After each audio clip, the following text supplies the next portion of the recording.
The Christ Letters, with enhanced narration and text. Letter 5.7. Dispelling myths about my teachings.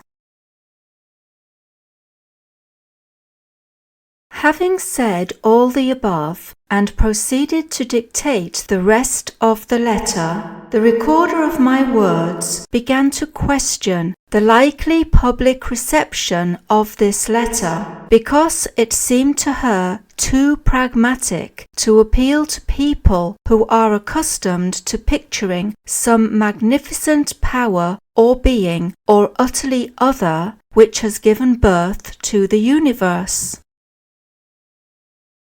Indeed, I have made numerous efforts to describe the immensity of the power out of which all things have come. But as I have said, it is impossible for me to describe in human terms the reality of the source of your being.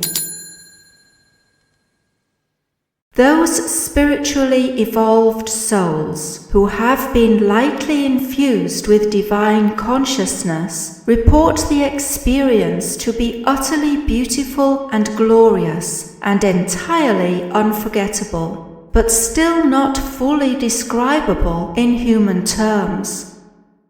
This mystical experience is possible when the frequencies of vibration of the mind are already raised and the entire consciousness is suffused with rays of divine consciousness.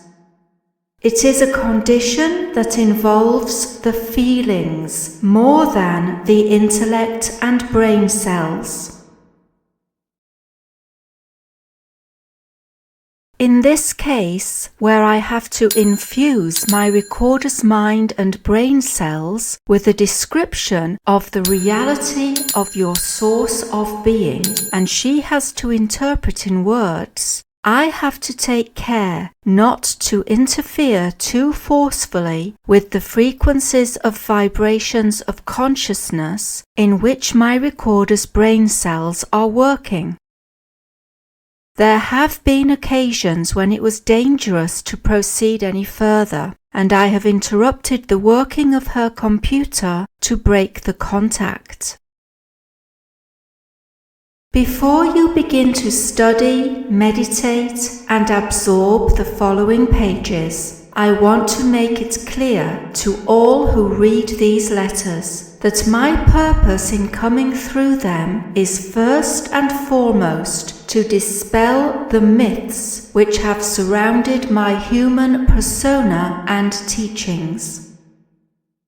It is my intention that religious dogma and doctrines should eventually die a natural death worldwide, as complete a death as the animal sacrifices in the Temple of Solomon.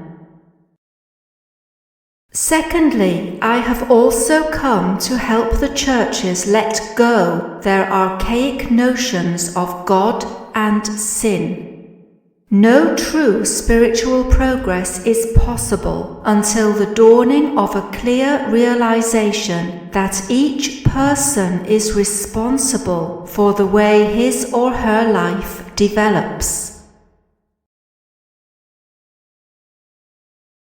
Thirdly, I have come to remove from your minds the pictures of an almighty God of magnificence and grandeur and unlimited active power, who rewards the virtuous and punishes the wicked.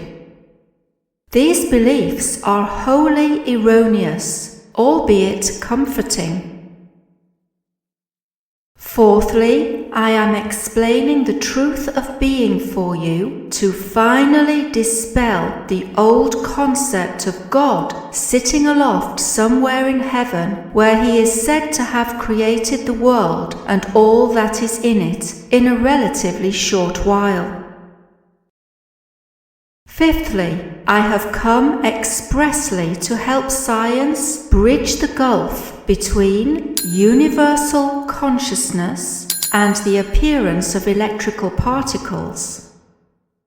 Without this bridge between the unseen spiritual dimension and the seen world of matter, science will remain rooted in old ideas and concepts, instead of moving forward into new realms of spiritual, scientific research for the betterment of mankind.